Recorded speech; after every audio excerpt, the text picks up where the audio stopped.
135 कोटीचा इनाम, जंगलातील एक गुपित कॅबिन आणि एक प्रेम संबंधातून फुटलेला गुपित ज्याने संपवलं ड्रग्ज साम्राज्याचा सर्वात भयानक डॉन। मी शोएब नदाफ आणि आपण पाहतात न्यूज नेटवर्क 360।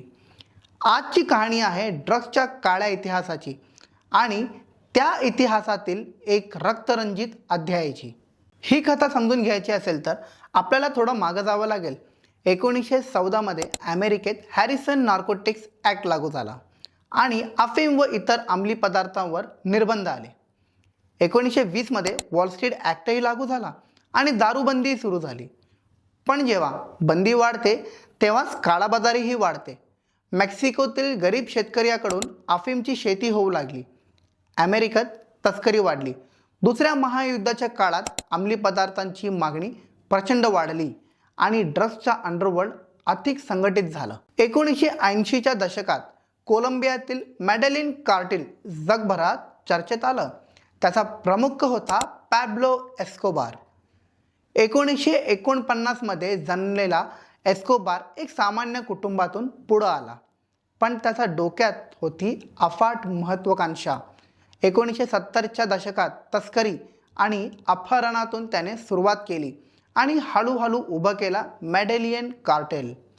1980च्या दशकात अमेरिकेत जाणाऱ्या कोकेनपैकी तब्बल 80% पुरवठा त्याच्या नियंत्रणात होता।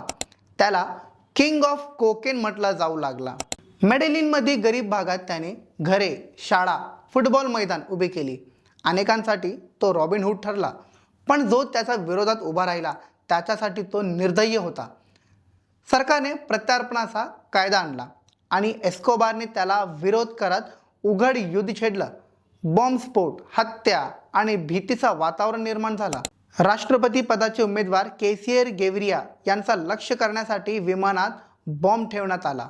स्फोटात 107 लोक मृत्युमुखी पडले। संपूर्ण जग हादरला। त्या काळात गुलेर्मो कॅनो हे नाव एस्कोबारच्या विरोधात ठामपणे उभं राहिला। तो कोलंबियातील अग्रगण्य वृत्तपत्राचा संपादक होता। त्याने एस्कोबारच्या गुन्हेगारी भूतकाळाचा पर्दाफाश केला। 17 डिसेंबर 1986 रोजी कार्यालयातून बाहेर पडताना त्याची हत्या करण्यात आली। ही घटना पत्रकारितेवरील सर्वात भीषण हल्ल्यांपैकी एक ठरली। 1982 ते 1984 या काळात एस्कोबार संसदेत पोहोचला, पण त्याची खरी ओळख लपली नाही। त्याला बाहेर काढण्यात आलं आणि संघर्ष अधिक तीव्र झाला। 1991 मध्ये त्याने शरणगती पत्करली, पण आट घातली की तुरुंग तो स्वतः बांधेल। आलिशान सुविधांनी सजलेला तो तुरुंग प्रत्यक्षात त्याचा साम्राज्य होता। 1992 मध्ये तो तिथूनही पळून गेला। 2 डिसेंबर 1993 रोजी पोलिसांची चकमकीत तो ठार झाला। वयाच्या 44व्या वर्षी कोकेनचा राजा कोसळला। या काळात सिनालोआ कार्टेल मजबूत होत गेला। त्याचा चेहरा होता एल चापो। तो इतका प्रभावशाली होता की फोर्ब्सच्या श्रीमंतीच्या यादीत त्याचं नाव झळकलं। स्वतःचा चित्रपट व्हावं अशी त्याची महत्त्वाकांक्षा होती, पण अखेर खटले आणि अमेरिकेतील अटक झाल्याने त्याचा साम्राज्य कोसळला। मात्र कथा इथेच थांबत नाही। पुढे नाव आला नेमेसिओ रुबेन ओसेगरा सर्वांतेस, ज्याला जग एल मेन्चो म्हणून ओळखतं। तरुणपणी तो अमेरिकेत गेला, पण हेरोईन विक्रीच्या आरोपात अटक झाला आणि 3 वर्षाचा तुरुंगवास भोगावं लागलं।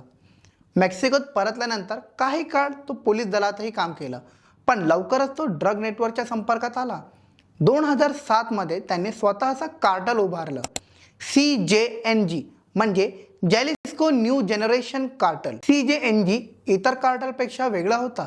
मिलिटरीसारखा प्रशिक्षण, अत्याधुनिक शस्त्रसाठा, रॉकेट लॉन्चर्स आणि निर्दयी पद्धती, छोट्याशा चुकासाठी थेट मृत्यूदंड ही त्याची ओळख बनली। 2015 मध्ये त्याला पकडण्याचा प्रयत्न झाला, तेव्हा त्याच्या गँगने सैनिकाचा हेलिकॉप्टरच पाडला। 2020 मध्ये मेक्सिको सिटीच्या पोलीस प्रमुखांवर थेट हल्ला झाला। जागतिक ड्रग्ज व्यापार करोडो डॉलरपर्यंत पोहोचला आणि एल मेन्चो अमेरिका व मेक्सिको दोन्ही देशांसाठी मोस्ट वॉन्टेड ठरला। आणि मग आली ती माहिती जी पैशातून नाही तर मानवी सूत्रातून मिळाली। अधिकाऱ्यांच्या माहितीनुसार एल मेन्चोच्या एका रोमॅन्टिक पार्टनरशी संबंधित व्यक्तीकडून महत्त्वाची माहिती समोर आली. तिच्या हालचालीवरती गुप्त नजर ठेवण्यात आली. तिची आणि एल मेन्झोची भेट ठरली होती. जॅलिस्को राज्यातील टपाल्पा परिसरातील जंगलात एक कॅबिनमध्ये ग्वाडालाहारापासून 130 किलोमीटरच्या अंतरावर. मेक्सिकन मिलिटरी इंटेलिजन्स आणि अमेरिकन नॉर्दर्न कमांडच्या मदतीने लोकेशन निश्चित करण्यात आलं. ती महिला एका विश्वासू सहकाऱ्यासोबत त्या कॅबिनमध्ये पोहोचली. एल मेन्झो तिथं आपल्या सुरक्षा तुकडीसह उपस्थित होता. ती बाहेर पडताच सुरक्षित दलाने संपूर्ण परिसर घेरलं. यानंतर सुरू झाली भीषण चकमक. गनमॅननी जोरदार गोळीबार केला. लढाई जंगलातील कॅबिन कॉम्प्लेक्सपर्यंत सरकली. एल मेन्झो गंभीर जखमी झाला. त्याचे 2 अंगरक्षकही गंभीर जखमी झाले.